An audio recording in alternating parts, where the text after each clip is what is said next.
The Gamasutra Job board is the most diverse, active and established board of its kind for the video game industry. Here is just one of the many positions being advertised right now. Location: Woodland Hills, California. Infinity Ward is looking for a senior audio software engineer, someone with a strong interest in audio processing and a passion for creating an awesome audio experience. You should be comfortable working with both programmers and audio content creators, as you will be working closely with both teams. Our games have been nominated and won awards for both BAFTA and TEC.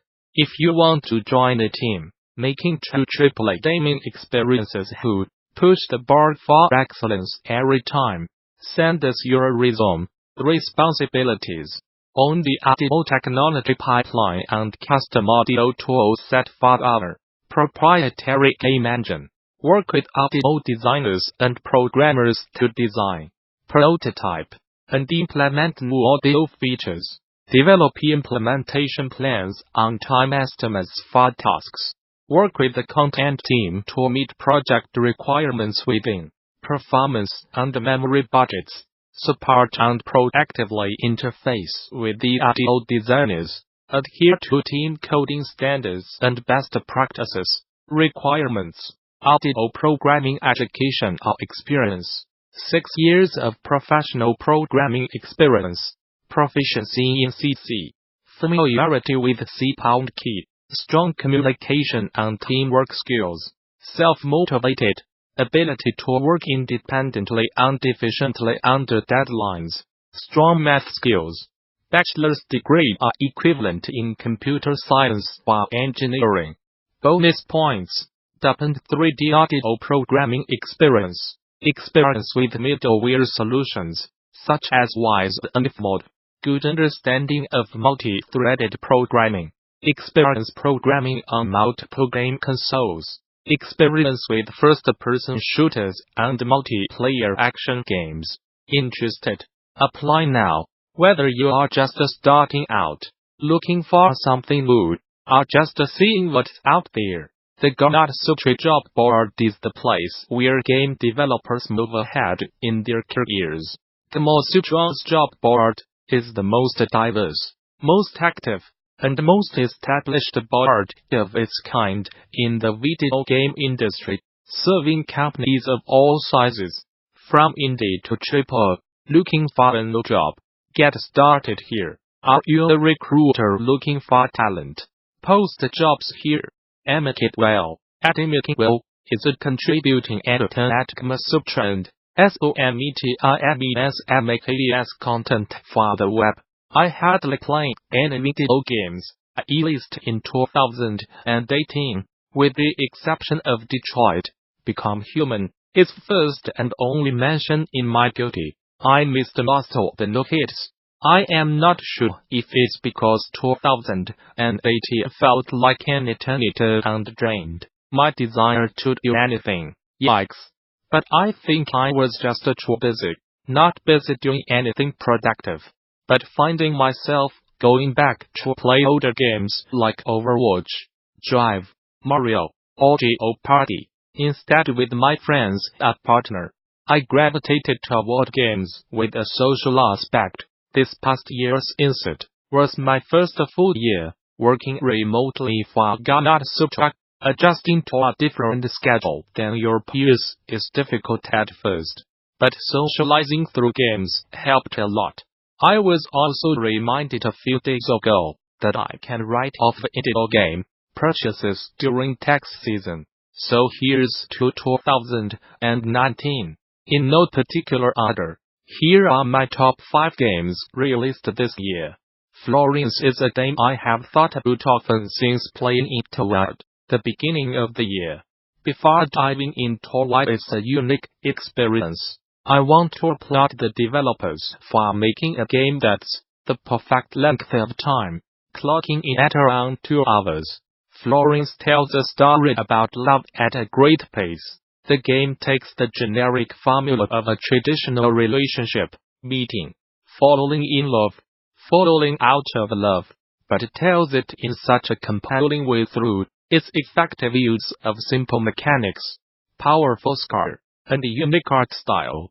Games without lots of dialogue, a text need to go the extra mile to convey an engaging and emotional story effectively, and Florence absolutely nails it.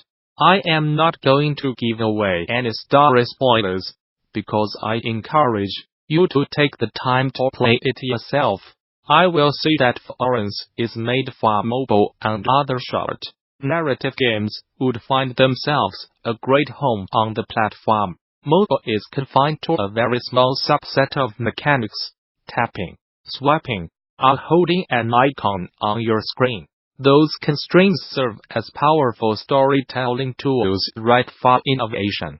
The game in its entirety is made up of small, digestible vignettes of very personal and intimate moments in adult relationships where both the good and the bad are shared in a special way.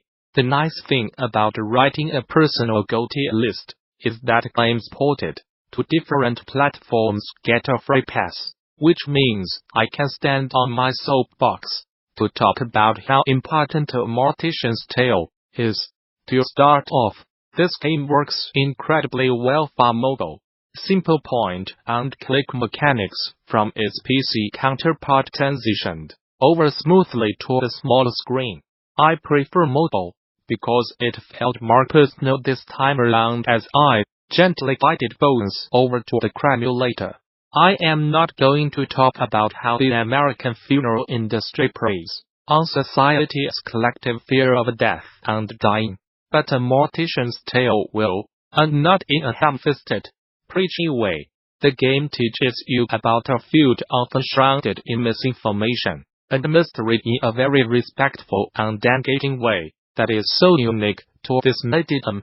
Do yourself a favor and play it. House Flipper is my go-to. Listen to a podcast and mentally check out for a few hours kind of game. That's in no way an insult. Like many other games on this list, it's the ideal amount of length. I usually play in 2-hour chunks, and literally watching paint dry is part of the fun. I had zero expectations when this game popped up in my library, but it's the most delightful title I have played in a while, especially when I am looking to relax. Yes, cleaning up piles of virtual garbage and scrubbing dirty floors is my ideal way to unwind. House Flipper is engaging enough to complete tasks without feeling like a chore, so you can upgrade your tools, earn more money, and complete strange requests for the homeowners you are doing manual, contracted labor for. It's a simulation game much like driving a truck through the mountains or tending to a field of crops, except this simulation game is active in a way I really like, where my contributions have some payoff and I see the result of my efforts.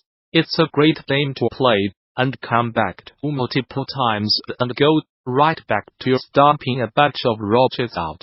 I do not like feeling dumb when I play a game, and I felt incredibly dumb during my time with Return of the Obra Dinn, even though I felt stupid going back and forth between my handwritten notes on the squinting against the description of Man with Weird Nose, and the artist's rendition of its crew members. I never felt dejected. I am not going to spoil any part of this game, because it's essential that everyone reading this feel as dumb and going as blind as I did, and nothing is more rewarding than solving something correctly with all the facts in place and the game rewarding you for it. The mystery of the Obra Dinn is compelling, and there was absolutely no way I uncovered all its secrets, especially with how poorly I played. Despite being a terrible insurance claims woman and a horrible detective, the game was incredible from start to finish. The visuals, soundtrack, pacing it hit all the right notes. While it's the longest game on my list, time flew by as I was playing. It's the best detective game I have played, and it never holds your hand. I am not used to that in my games, so it was refreshing. I only wish I could have found someone who'd idea of scurvy.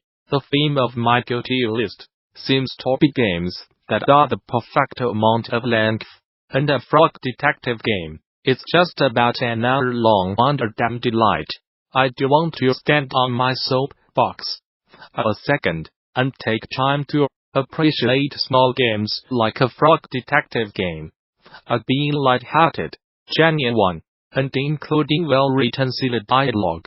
I oftentimes forget these gems exist among the sea of big releases and backlog of games in my repertoire.